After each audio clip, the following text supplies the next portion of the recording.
To a conversation with our very own Bob Woodruff and comedian Jeff Ross, known as the Roast Master General, ahead of the Bob Woodruff Foundation's 16th annual Stand Up for Heroes event, honoring our nation's impacted veterans and their families. ABC News Live anchor Diane Macedo caught up with them about plans for the night of hope, healing, and laughter.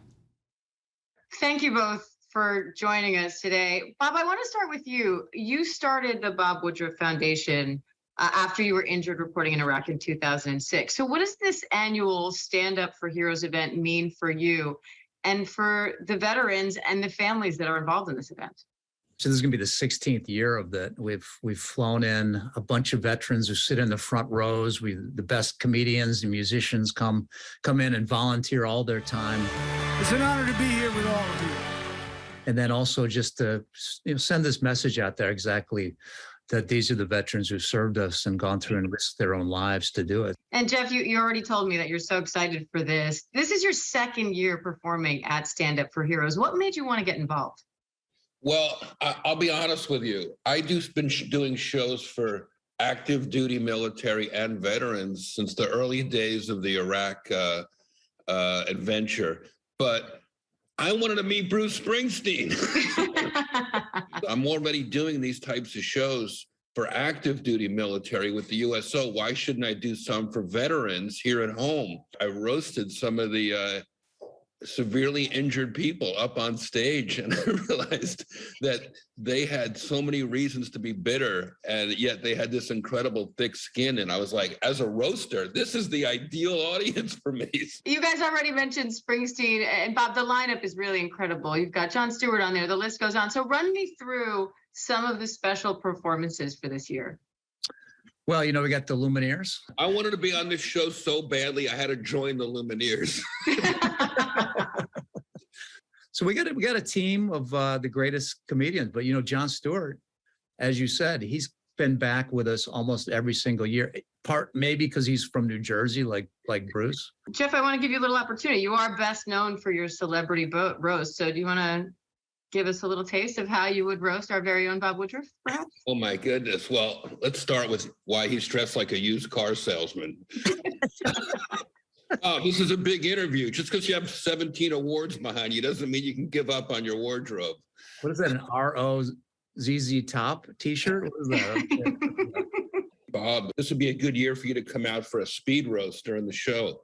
I can see that being the ultimate encore, a little Bob roast at the end of the night. I think it'd be a hit. Well, it's like me doing comedy up there, be like having my wife sing. She's the worst singer on the planet, so. You want us to edit that part out of the interview, Bob? No, put it in there. Well, I bet you're a good singer because from the looks behind you, you won American Idol twice. You know what? That's why we kept you out of the show for 16 years. How does it feel to be able to be back in New York and be back in person, surrounded by the comedians and also the audience that you love? I'm taking no chances. Just got my 34th booster shot. I'm coming in. I'm going to hug everybody. And you'll hear this at the show on Monday with thousands of people in one room laughing at the same time that you can't hear anywhere else in life. It's really special. I think of it as like a vaccine for your brain. It fortifies you against all the depression and sadness and crazy news in the world. And we're doing it for the veterans, but it also lifts me up. I really feel like comedy, especially roasting, is healing. I'm going to ask for volunteers to come on stage, and I'll line them up, and I'll speed roast some volunteers. And maybe there's a way to use that as a fundraiser. Maybe we just do it for fun. Whatever happens, I want it to be a night where everyone leaves there going, oh my gosh, I got to get roasted next year. That was the most fun I've ever had. And Bob, I know your foundation recently received a $15 million donation from Mackenzie Scott. What has that funding allowed you to do? Every year, there's been a different target, a problem that's emerging for the veterans. Early on when we first started this, it was all trying to get people to the hospitals who needed surgery. There was not getting enough attention from the VA to get them access to everything they needed in terms of their instant, immediate kind of medical care. And then it became a little bit fewer visible wounds. Like then we had to have our money going towards helping people deal with their post-traumatic stress, depression. And then, of course, the COVID hit, and then there are all sorts of new forms of depression because of that, and also unemployment. So now there's actually a food insecurity issues that face the veterans. So when we get the money, and then we find the best programs and organizations out there that are doing kind of work to help them, to make sure that that money ends up in the right place. And Bob, it surprises me to hear you talk about food insecurity among veterans, because you think someone who served this country in such a way should never be struggling for food. So what have you seen on that front, and kind of what do you think would surprise viewers to know that our veterans go through? I think the bulk of it is one, unemployment. And part of that is because the military families travel. They go from base to base. They move a lot. So therefore, the second in the family, the spouse of those that's in the military, they lose their job because they suddenly have to move. And so they can't get another one, the next one they go to. And when you don't have enough jobs, you don't have enough money for food, and the quality goes down.